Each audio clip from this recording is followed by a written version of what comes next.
the building. You know what time it is. You are now tuned in to the recap with the GoodFellaz Show. Come on! It's your boy Tommy Gunz, alongside the homie Dav Noble. What up? Yo, what's good, everybody out there? Social media land. I'm back. And we got a lot of good topics to talk today. Thanks for chiming in. See you soon. Cheers. Shai Montana representing. What's going on? What's good, y'all? It's the Hebrew Hammer, Hoodrich Hendricks in the house.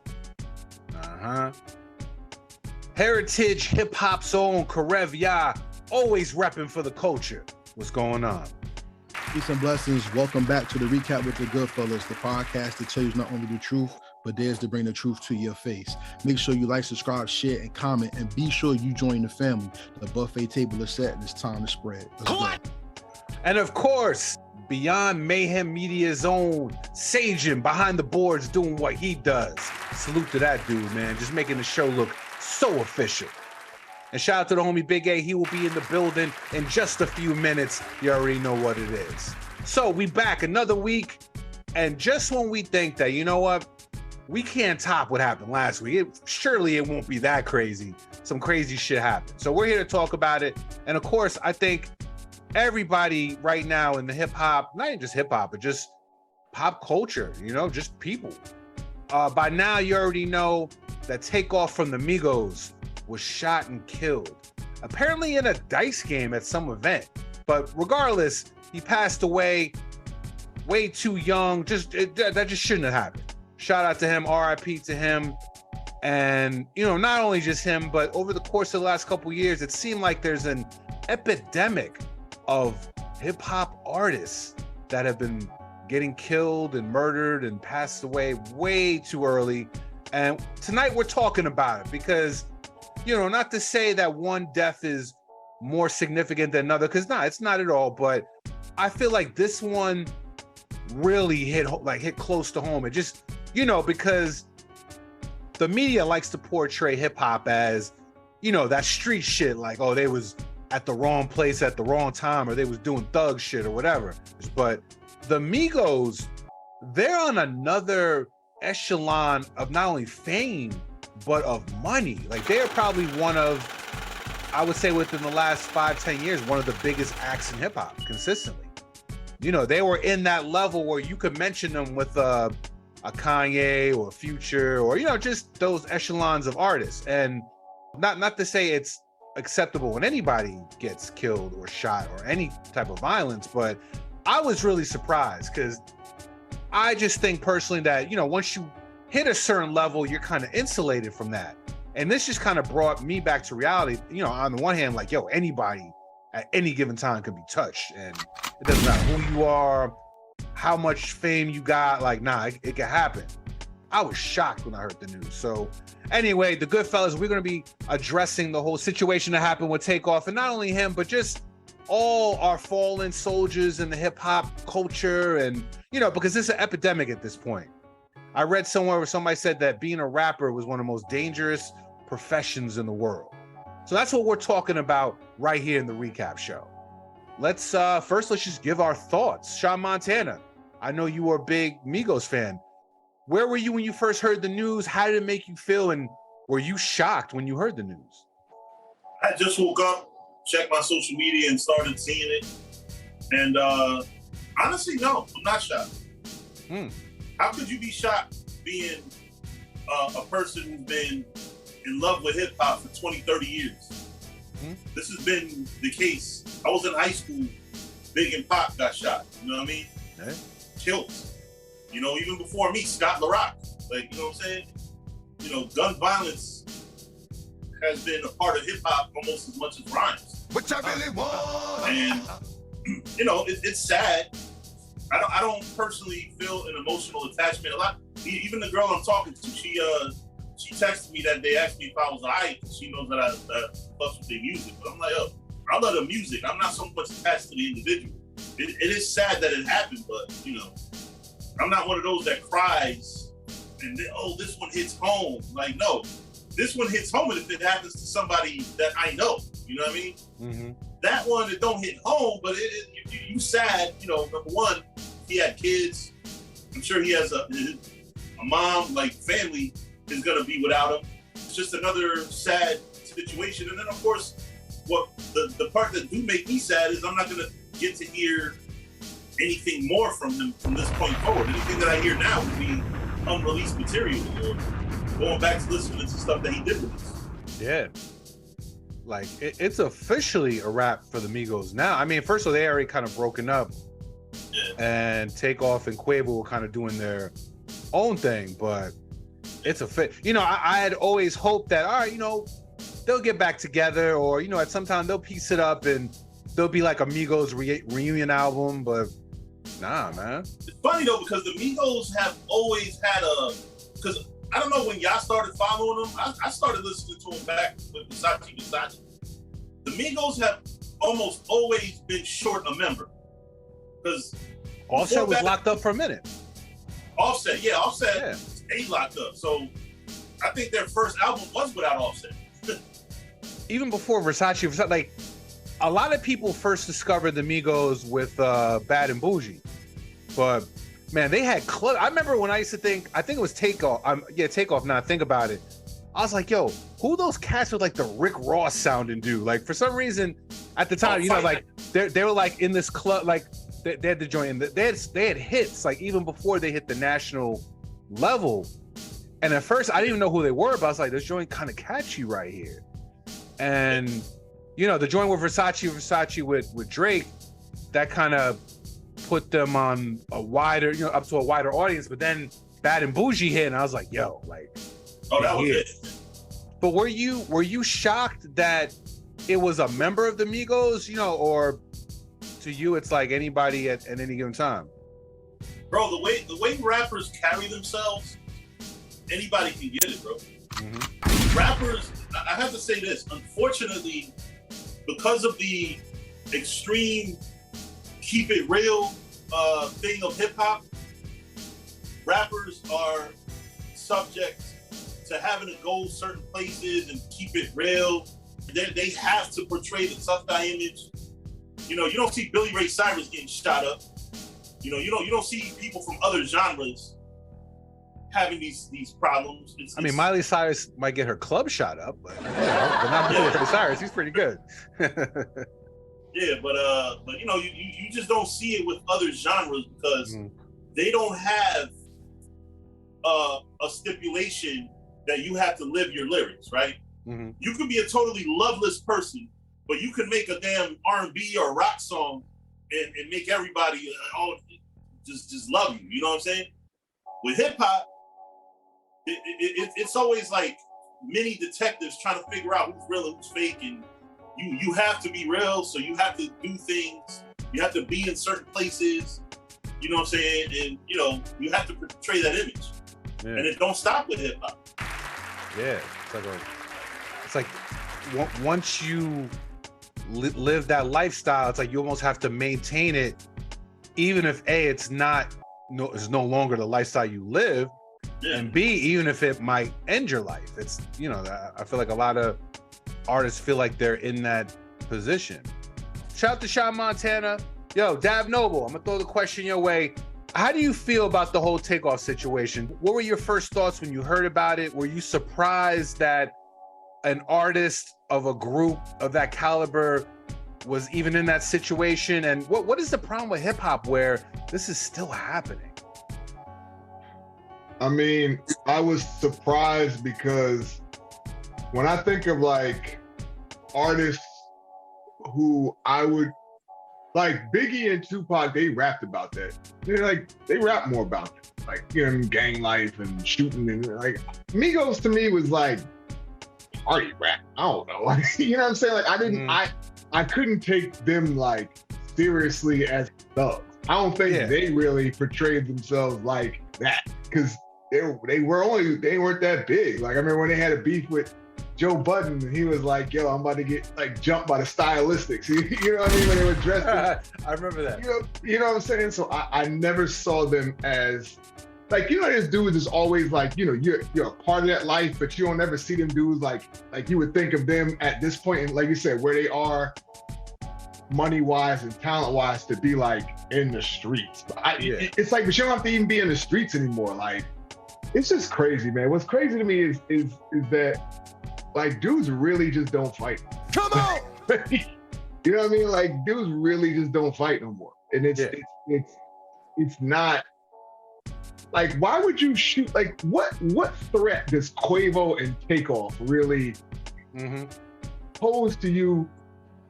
Over a dice game, from what I heard. Yeah, like, and I think maybe it was surprising because Takeoff, like, he seemed like the quietest out of all of them, though. Like, and you know, I don't know the details, but it seemed like it was something that popped off because of Quavo, and he wound up getting killed because of it. Now, Quavo seems like, to me, like, I don't know that dude, but yeah, I mean, listen, the persona's persona. He just gives off that vibe of the, like, you know, the dude that get loud and jump behind security. And it's like, what people, you said, people feel the need to portray this image in hip hop. I even though I've made it, I still feel the need to be, you know, to be in the streets, to be, you know, back in where, you know what I mean, people who may or may not have, or in their mind think they have enough to lose like some other people do. You know what I mean? Some dudes, they feel like they ain't got nothing to lose. You know, if I'm dead, it ain't worse than what I'm living now. They don't, you know what I mean? So they don't care. Yeah. You know what I mean? But it's like you have a career, you got money, you got, you know, something you're trying to create to leave, you know, legacy with your name. Why are you down there, you know what I mean, just acting a fool? Why are you doing that? What's the whole point of being there? What's the point of being tough? Like, I don't know. It's just always been one of those things to me. Like, it's always the dude who's with the loud dude that always get got. It's like, it's never the loud dude. It's always like his hands on the side. Like, yo. Yeah, it's like, you know, like the drunk driver. It always seems like they always survive. You know what I mean? It's weird, man. I just feel like it's like, yo, how many more people gotta die before we realize there is an issue in hip hop with the value, man. It's not even just about really the music. It's like, because half these dudes that rap, they're not really living what they say they live. Yeah. Like, we all know that by now. It's a show. It's like, why in this day and age we have, as, you know what I mean, people, black folks, you know what I mean, Spanish, but whatever, people who have a stake in hip hop and who grew up with hip hop, why is it still a need to, yo, if you're not from the gutter, like, it's not real hip. Like you make money, why do we still gotta go back? Like, you still gotta go back, you know what I mean, and be in the streets. You still gotta go back and do this. When the dudes who are in the streets, most of the time, like, they want to get out because, I don't know. To me, like, everybody want to make their money, live their life, and not have to be looking over their shoulder all the time. I don't think anybody wants to live like that. But like Shai was saying, when you out there and you are putting it out there that you got money, you're putting it out there that you got, you know what I'm saying, you got it like that, then yeah, you make yourself a target. But it shouldn't come to this. I don't know. I don't even know what the fix is, bro. Like, I just know for me, like, I just don't even listen to certain types of music, and I don't even like try to, not to say that, you know what I mean, because it's hard, bro. Like, we grew up in that time. We grew up listening to violent music. We grew up listening to DMX. We grew up but to say it didn't influence us will be lying. We are influenced by the music. Like, it is what it is. Like, people say, oh, it's just art. Yeah, it's art, but you know what I mean? Like, I didn't drink a 40 ounce, you know what I'm saying? Or want to drink 40 ounces because, you know what I mean, they told me in Maplewood to drink 40 ounces. No, I saw, you know what I mean, rolling down the street, you know what I mean? I was drinking gin and juice because of Snoop. Menace to society, you know what I'm saying? Yeah, menace to society, you know what I mean? Like, so you are influenced by that stuff. It's just, at this point, I feel like where we are and what's available and just what's out there to be able to create a different life. It's like, yo, why are we still stuck in this as hip hop where we have to push, we have to elevate, we have to, you know, monetize, a lower quality, you know what I'm saying, of like mindset. And not saying like if you from the hood, like you're lesser, no, but just the mindset. the mindset of I'm a gangster, I'm gonna get this money, I'm gonna kill you no matter what. Yo, come step at me, like, yo, I'll pull the gun out, I'll shoot you. Like, it's so much more in the music because, you know what I mean, people got more guns. Like, you know what I mean? We grew up, everybody ain't had as many access to guns as they do now. Like, everybody got a daggone gun. You know what I mean? So it's like, the dudes is so quick to just, you know, pull a gun and just start shooting out. Can't aim. You know what I mean? Can't aim. And I think don't on go top to the of range. I think on top of that, we live in an era of clout chasing, and that comes in many forms. So now, I think back in the day, it was more of a beef thing, but now it's like cats are professional robbers and professional stick-up cats, and you get clout for robbing and or killing a well-known person or celebrity, or, you know, so a lot of times people who ain't got, you know, like they ain't got nothing else to do, like, oh shit, like I shot, you know, imagine it's a sad world, but you know, there's like a sick type of clout for like, yo, I shot this dude, I robbed this dude. This the dude that shot Offset. Was it Takeoff? Takeoff. Yeah, they shot Takeoff. Yeah, yo, this dude shot he thorough. He thorough. Why is that something to be bragged about? Flexing. It's to the point where they'll shoot somebody, they'll do something clearly illegal, and then they'll be on the gram flossing. And it's like literally, I need you to know I'm gangster. That's what makes it weird, because back in the day, it's like, all right, you got beef with somebody, all right, cool. Well, in a weird way, it's like, all right, you know, you can not understand it, but it made a little like now cats is just doing it for the clout, just to be on the gram or social media or whatever, flossing, to the point where they'll get themselves arrested. They'll dry snitch on themselves just for clout, and that makes it even more of a dangerous situation. Yo, speaking of clout, don't nobody got more clout than this brother over here. I'm talking about the homie Big A, just stepped in the building. What's going on? What's happening, y'all? Gotta have a drink like my brother was just talking about. Shout out to my brothers that like this. Baileys. Come on! It's a pleasure to be here with my brothers, my brother in the GoodFellaz.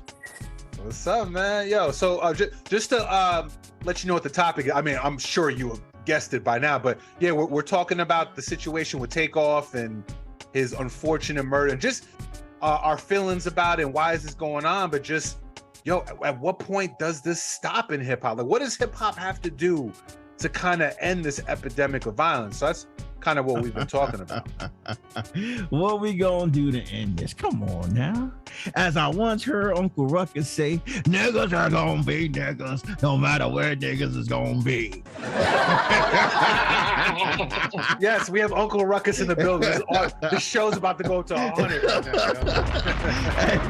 now. This is another lesson to learn for people who are of echelon status, like the Amigos are, to have the right people around you at all times, especially when you're in somebody else's territory. You gotta have the right people around you at all times. The young brother PNB Rock from Philly, right? Now, it's funny because I got to talk to people who are still in the music industry, who do talk about where he was, and they said that the Roscoe Waffles and Chicken that he was at was known to be in the hood, and it wasn't the one that celebrities usually go to, and for a reason, because it's in the hood, and you put yourself in harm's way and going places like that. Now, when you reach a certain status, you have to be mindful of where you at and who you have with you, because people are targeting you no matter who you are. If you're well known or you celebrity status on the internet, you got to watch out who you are where you at. I mean, it doesn't matter, you know, how cool you may have it in your hood, but you in somebody else's hood, they look at you like food, and they looking for a come up. I mean, it's a lot of cats out there. All they want is to come up, and like you said, they want that clout. They want to go online and say, look, I got this nigga's chain. I got this nigga's watch. You couldn't even protect yourself. That's all they want. They want to be seen. There's a lot of people out there that just want to be seen. They know they may not ever make it. They feel like in their life they don't have nothing else to live for, and they want to be seen. They're tired of not. They go on Instagram and be like, God damn it, I want the blue check by my name. I want somebody, I want to go viral. I mean, I'm being honest. No. I mean, it's been times I go online, I'm like, man, why they got a blue check? I'm motherfucking dope. Okay. I'm saying, I'll keep it real. Like, shit, I'm dope. You know what I mean? But I'm not going to clout chase to do something to go viral. And that's the saddest thing that people are doing, is they're going clout chasing. And, you know, I feel very, very sad that the brother got caught up in somebody else's bull. He wasn't even a part of it. He was just standing there and he got hit. And unfortunately, we lost somebody very talented and beloved in his community as well as in the entertainment community. So that's all I'm gonna say about that. And back to being ignorant, nigga. Word. That's what's up. Your wise words from the homie Big A. So Karev Yah of Heritage Hip Hop. Man, we've been talking about it. How did you feel when you heard the situation? Were you surprised with Takeoff and the Migos being at the echelon that they were at? And what is the problem with hip hop where this is becoming an epidemic? And is there a solution? What do you think? Was I surprised? Yes, because I woke up to that news. That news was sent to me, and then I checked social media and news outlets before I sent it to y'all. Mm-hmm. Right? So was I surprised? Yes. As I learned about what happened, this is not a hip hop issue. This is a hood issue. This is because people have gotten hurt getting killed in dice games forever. My uncles used to tell stories about how they used to shoot dice with Jackie Robinson and Paul Robeson. Look, this stuff has always happened. Hood stuff. Yeah, this is hood stuff. This is not a hip hop issue. So when people say this is hip hop, what does hip hop have to do about this? Hip hop ain't gonna do shit about that. Because you will always have people who gamble. You always have people who roll dice. Now you got people on sports apps. That's an offshoot of an American issue. I'm one of the sports apps. Yeah, salute to you because you make money, and you don't have to make money with a consequence of your life though. And this is something that has happened for years. So the five things that upset me about this is security, the so-called check-in, because he checked in and got checked out. Something's wrong with that. That's very serious. Number 3, his uncle is the person who caused his death. That's a family issue right now that we're not taking into consideration. Number 4, when you reach a certain plateau in your life, you're supposed to take steps to keep yourself alive and well, not just alive and active. And number 5, which is the most egregious thing, we're turning this into a hip hop issue when it's not. This has nothing to do with dancing, backspinning, lyrics. It has nothing to do with beatboxing. It has nothing to do with DJing. This is not a hip hop issue. This is a hood issue. So because hip hop is only a couple of years old, we're seeing hip hop evolve and elevate as we see it in real time. People say, why does hip hop always do this? Why is hip hop always do this? Hip hop ain't do shit with this. And to keep it honest with you, hip hop is younger than our parents, yet older than us. Think about that. There's something I really want you to figure out. And hip hop culture is not learning how to age gracefully, has not started learning how to age gracefully until the 90s rappers came into the 2010s. Because Jay-Z is our example of good business after the industry. Master P is our example of good business after the industry. Method Man is our representation, hip hop wise, of someone who took health seriously and changed from being a smoker into somebody who wanted to be more health conscious. Styles P, same thing. We always had the rapper turn actor, but now we have hip hop artists turn into successful businessmen and things like that. The issue I have with it though is that when you go to the industry always says hip hop is a young man's game, which means the lessons of the people who walked through hip hop before them totally gets erased. And it's always who's hot now, who's this now, who's that now. And then when people are considered old school And old things you do what? You throw away. We don't have the people there that's fully benefiting the culture by saying, no, that's not right. We do have people who do that, but because people follow the mainstream and industry, you will be aged out of the process. And don't think this is just hip hop. This happens in R&B, because when did you hear the last Mickey Howard album? Did you know the Isley Brothers had an album? You probably did it because you knew Beyonce was on the first single. But who's out there saying, I want to get that new Ron Isley? Your talent and your skill does not age out. It refines and gets better. But because it's a young man's game, as it's always being catered to and marketed as, people who go through the issues, go through the things, they actually have elevated through it and became better outside of it, they're the ones who are not being talked about. Look at Rock the Bells. Did you see a national story about Mia X, her business? Did you hear about Trill Burgers from Bun B being the best burger in the nation and winning an award? Yeah! No, right? Do you see people on the news talking about Method Man and his acting and health regimen? No. You hear dumb shit about somebody getting killed. And if you look at the media, rapper is another word for nigga, because they say the rapper this or the this and that. PNB Rock was a damn shame. But I think that was a setup, and that's just my opinion, and it's alleged. You have XXX. Was that really hip-hop? A hip-hop issue? That's a crime. Because he's a rapper, then we say, okay, he got killed. They don't say the actor such and such got killed, and that has happened. They don't say the person, they don't say the stunt car driver got killed. No. But when it comes to inner city things, remember, the inner city by mainstream standards is only judged on how we entertain people, not who we are as people. So calling it a hip hop issue is a blatant disrespect to the culture itself. But yes, we do have a problem. And without fair representation, it is not being addressed. And that's my biggest issue with the Takeoff. Death. RIP to Takeoff. What's up? Shout out to homie Karev Yah, dropping knowledge, man. Just giving you a different perspective on things.